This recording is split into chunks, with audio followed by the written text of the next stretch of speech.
आहेत, पण आपला धर्म हा तत्वांवर आधारलेला आहे. मी वेद निर्माण केले असा दावा कोणताही पुरुष वा कोणतीही स्त्री करू शकत नाही. वेदांमध्ये नित्य स्वरूपाची तत्वे अंतर्भूत आहेत. ऋषींनी त्यांचा शोध लावलेला आहे आणि अशा ऋषींची नावे मधून मधून त्यांना आढळतात, पण केवळ नावेच. ते कोण होते व काय करीत होते हेही आपल्याला ज्ञात नाही. पुष्कळांच्या बाबतीत त्यांच्या वडिलांचीही नावे आपल्याला उपलब्ध नाही आणि प्रायः सर्वांच्याच बाबतीत त्यांचा जन्मकाळ व जन्मस्थान ही देखील आपल्याला माहित नाही.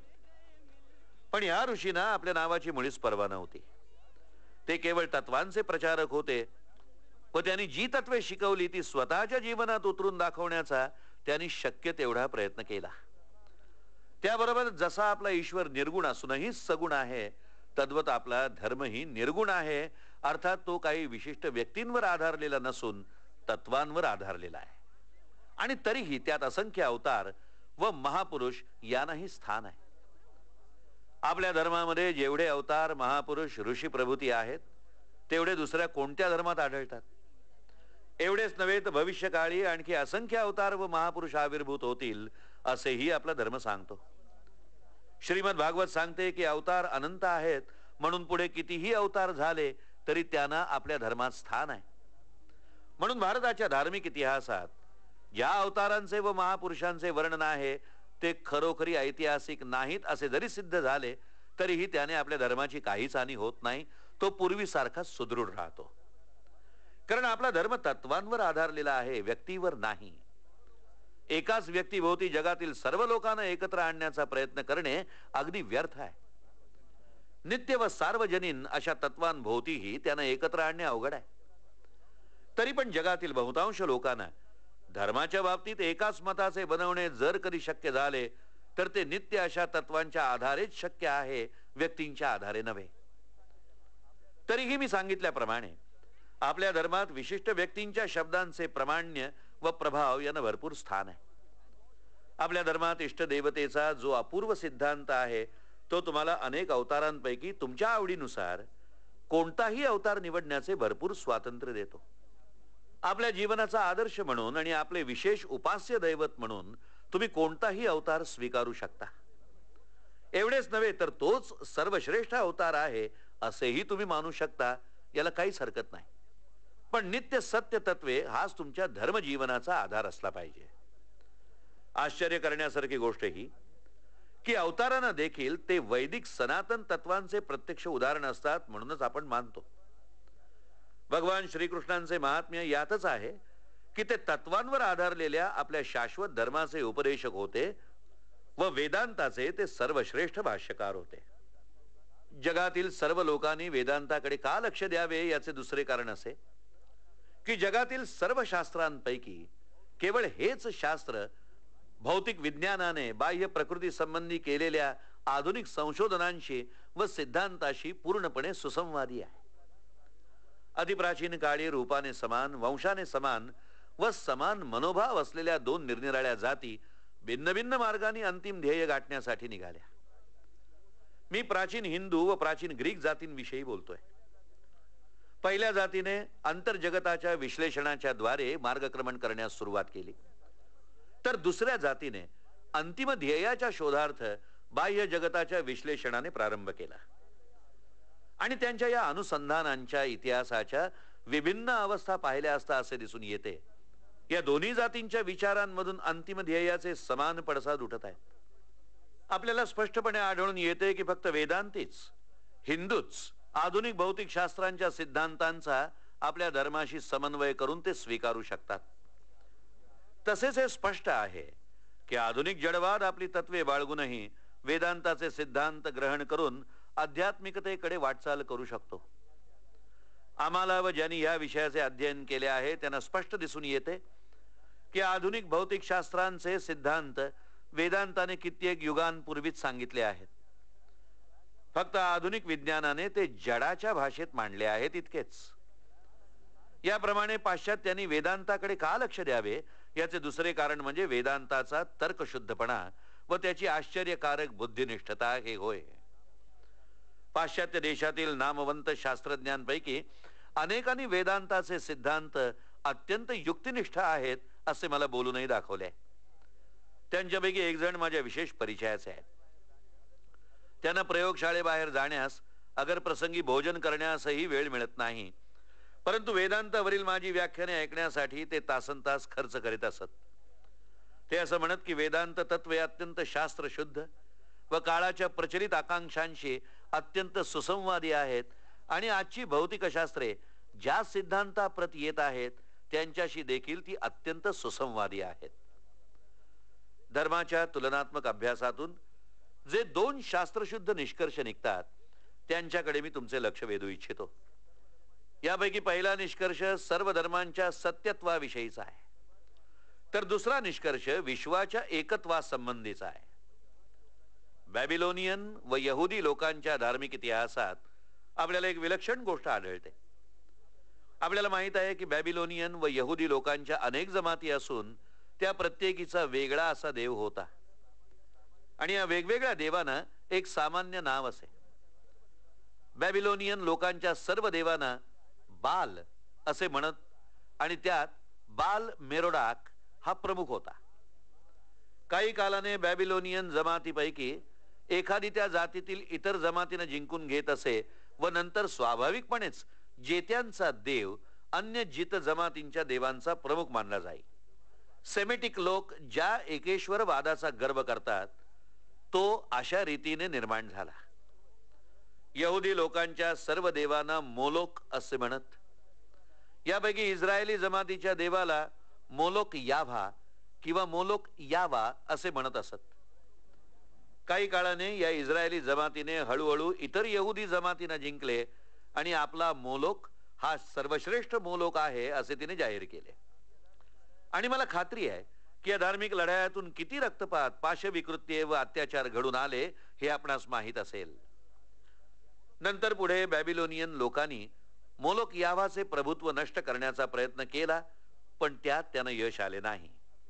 मला वाटतं की धार्मिक बाबतीत असे प्रभुत्व मिळवण्याचा निरनिराळ्या जमातींचा प्रयत्न भारताच्या सीमेवरील प्रदेशातही झाला असावा. येथेही आर्यांच्या विविध जमातीत कलह झाले असावेत व त्यात आपापल्या जमातीच्या देवाला सर्वात प्रमुख स्थान मिळवून देण्याचा प्रयत्न झाला असावा.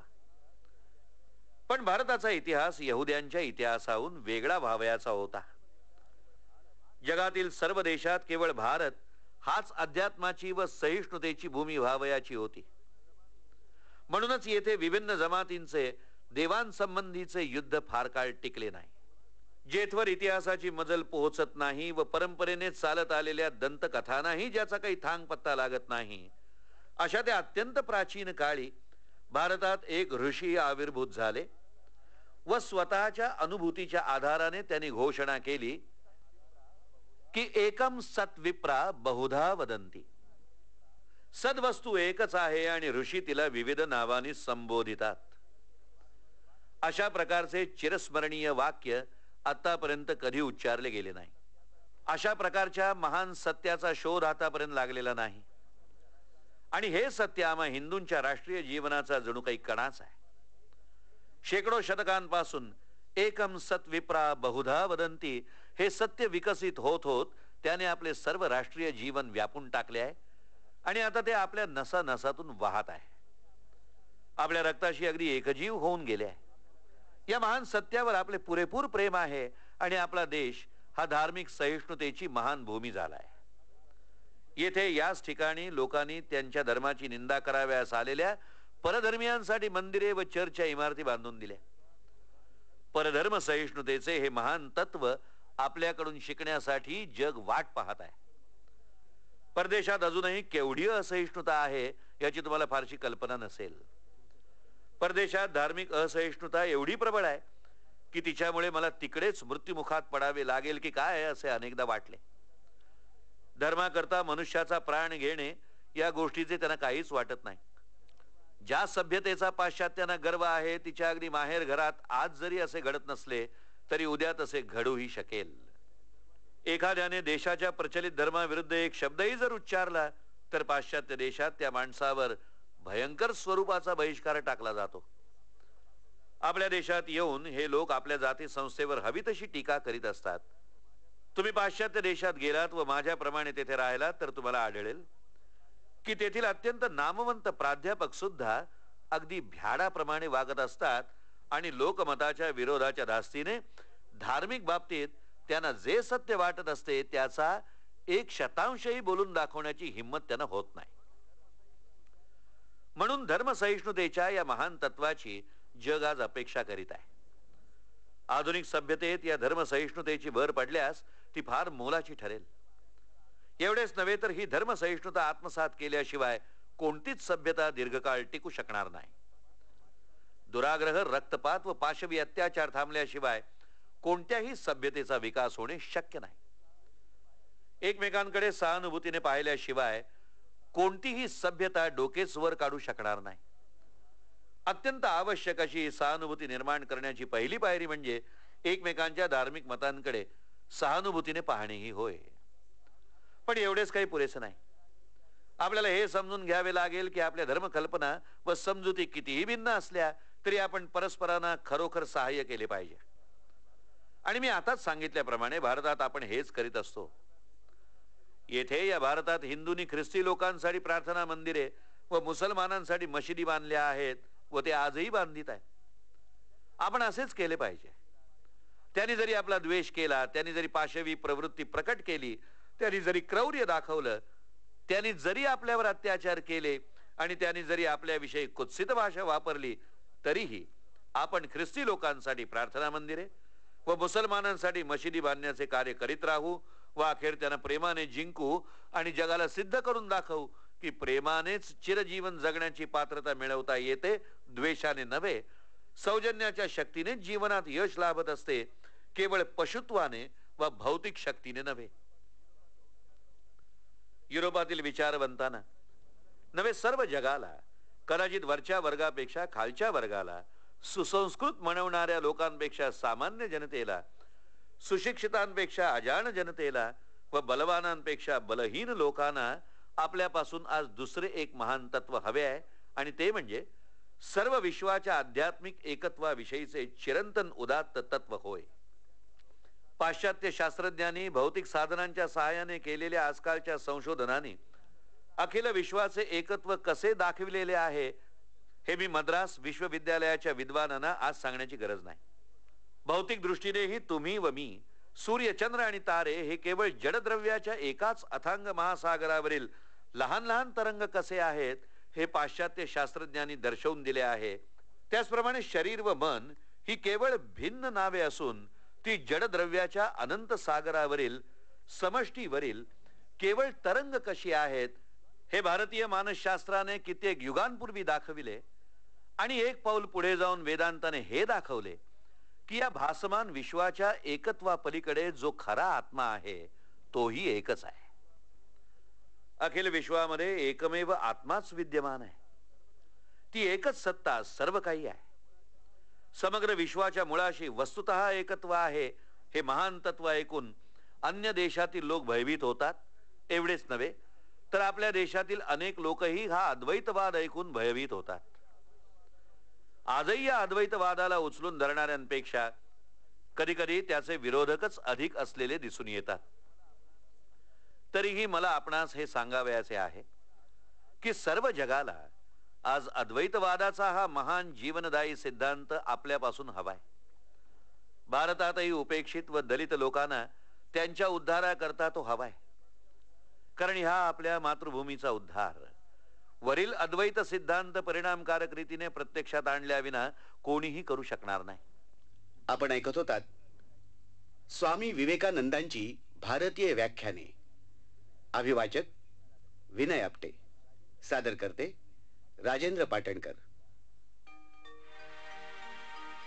यदा यदा हि धर्मस्य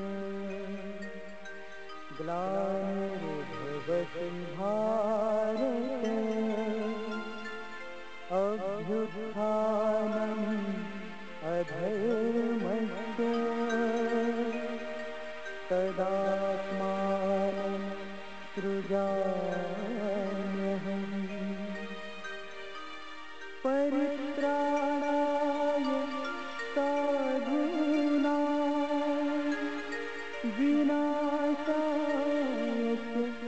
दुष्कृता धर्म